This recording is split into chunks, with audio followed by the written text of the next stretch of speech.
So why did we focus on infrastructure?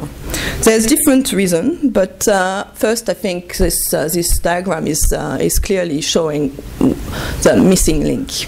We have done a lot in Europe. We've done a lot of research projects and research and demonstration projects, and we will of course continue this.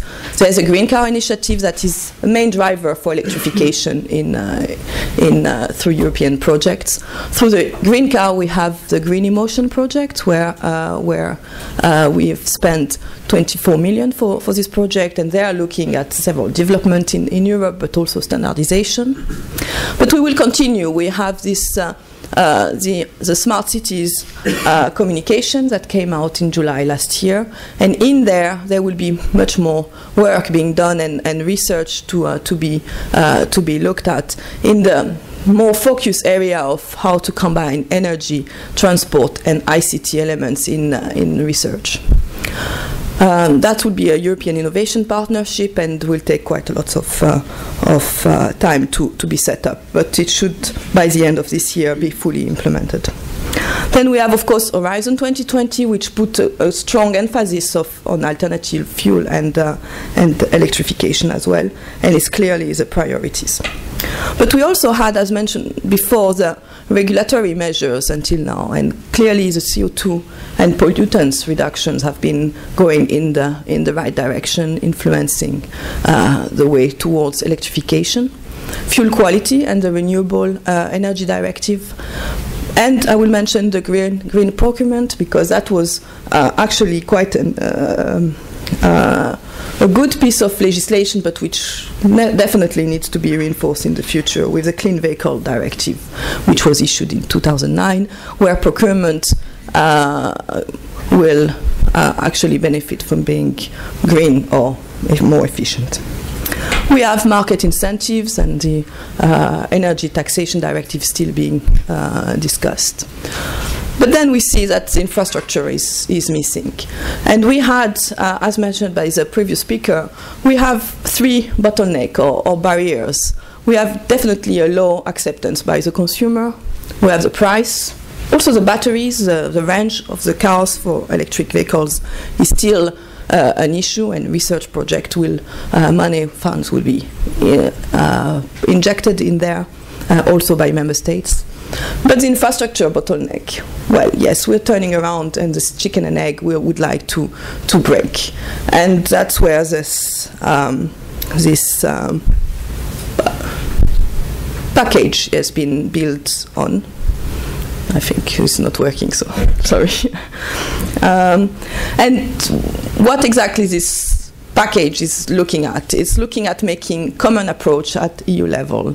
As mentioned, there's been a lot of efforts by member states and industry to get towards concrete actions, development of national strategies and commitment on the electrification or their visions on the number of electric vehicles they want to see by 2020 in Europe or in their own country. The industry is investing massively in those areas. But there are isolated markets in Europe. There is fragmentation in the internal market. The technology are not always similar and could bring some difficulties in ensuring the mobility throughout Europe. That's just a slide that it's not completely accurate, because of course other member states are extremely active. I mean, Ireland is one example which is not in this map. Estonia is another one where they have a proper and good program for electric cars. But that's the situation, and it's important that we make sure that the situation is coordinated between the member states. So the ambition behind the package is to create a stable environment for the industry, to make sure that we give strong signal, and we believe it is strong signal, but at the same time it's needed. And we have binding minimum coverage infrastructure in the member states, so that's of course not really the usual way to proceed, but we also believe that the market has been waiting and under some kind of waiting mood for enough time and needs definitely a push forward. We also have, I mentioned here the consumer information, but that's more for other alternatives, and especially biofuel. We also have common standards being mentioned in this package, and that's also needed. And there's quite different situation developing in Europe, and it's important to take the lead in this in order to recognize the importance of having one standard. Then I mentioned before, we also need to be ready for the global market, and they are moving fast, so we also need to make sure we're moving on the same pace in Europe. So it's a package which should bring confidence for investors, but also for the consumer, and that's the important part.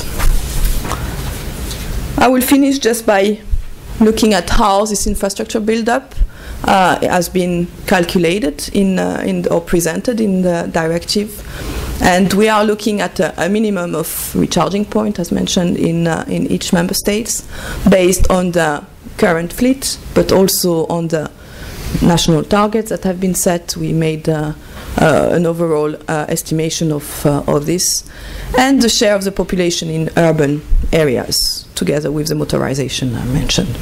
We also take the views that 2 charging points are needed for an electric vehicle. Of course, that will very much depend on how the infrastructure is being developed in the member states, and for that, member states will have the opportunity to explain their choice and their way in reaching this minimum coverage by their national implementation plan, which we will very much look in the details. There is a minimum amount that needs to be available publicly, and that's, of course, the important part of this text. We look at 10% publicly accessible charging points. The rest is for private use, mainly. Collective buildings are of course, the prior type of areas which needs to have electric charging points.